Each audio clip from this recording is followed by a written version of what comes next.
बिस्मिल्लाहिर्रहमानिर्रहीम। अस्सलाम वालेकुम viewers, welcome to spicy way kitchen. मैं हूं मोना और आज मैं आपके लिए रेसिपी लेकर आई हूं। बहुत ज़बरदस्त वनीला कस्टर्ड शरबत है।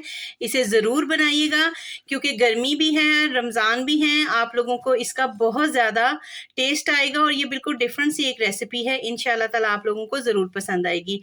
रेसिपी पसंद आए तो लाइक एंड शेयर ज़रूर किया करें और फिर मेरे चैनल को सब्सक्राइब भी कर दिया करें। तो चलें आए इसके इंग्रेडिएंट्स को देख लेते हैं।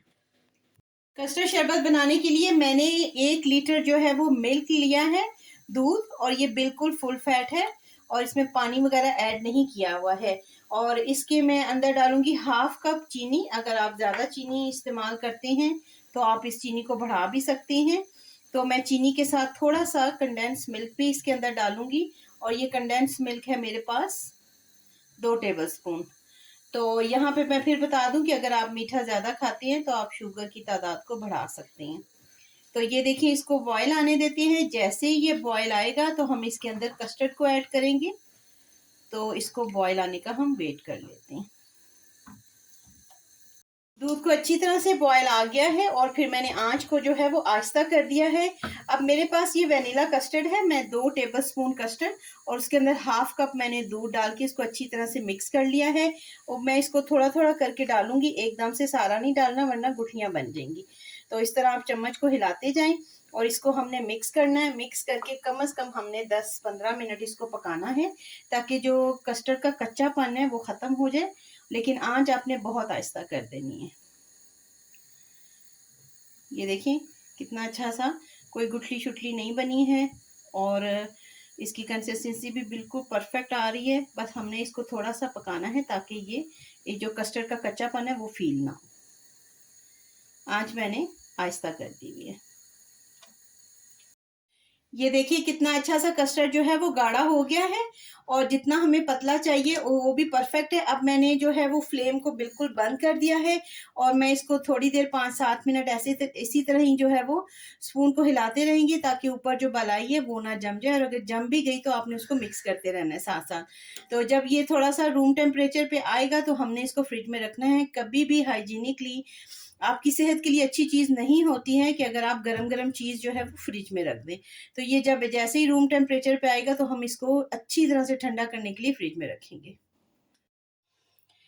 अच्छी तरह से कस्टर्ड जो है वो ठंडा हो गया है। मैंने इसको फ्रिज में रख दिया था और ये बहुत ज़बरदस्त सा ठंडा हो गया है। इसको ठंडा करने में मैंने आधा घंटा मैंने इसको फ्रिज में रखा है।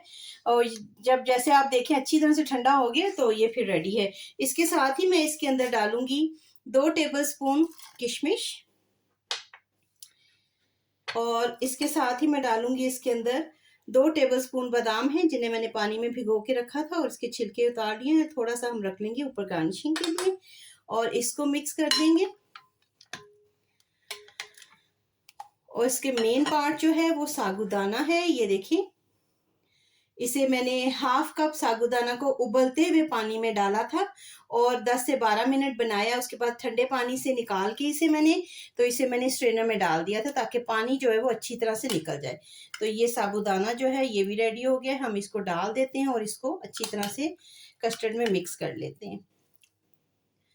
ये गर्मियों के लिए बहुत ज़बरदस्त होता है और जैसे कि अब रमज़ान है उसके लिए तो ये बहुत ही तासीर वाली चीज़ है। आप इसे ज़रूर शरबत में ऐड कीजिएगा, बच्चों को भी बहुत पसंद आएगा।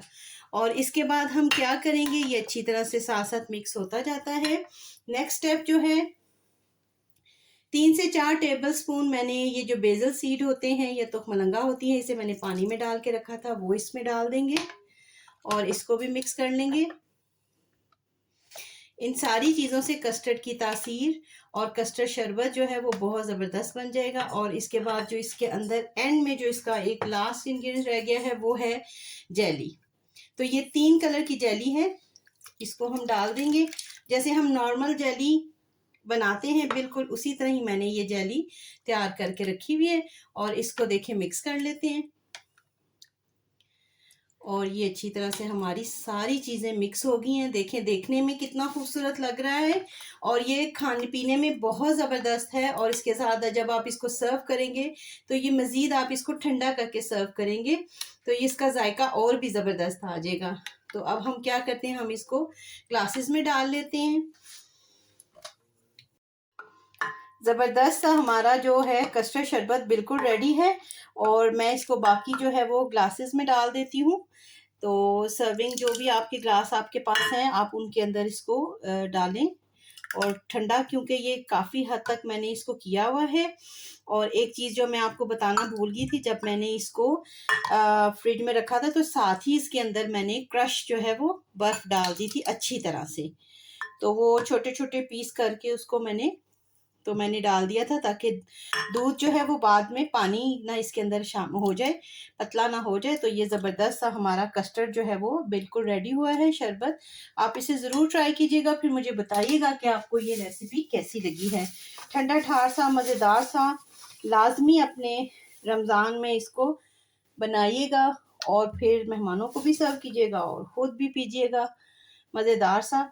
तो इसी के साथ मैं अपनी वीडियो का अख्ताम करती हूँ। होपफुली आप लोगों को ये छोटी सी वीडियो बहुत अच्छी लगेगी। वीडियो अच्छी लगे तो लाइक एंड शेयर ज़रूर किया करें। मिलते हैं एक और वीडियो के साथ। अल्लाह हाफ़िज़।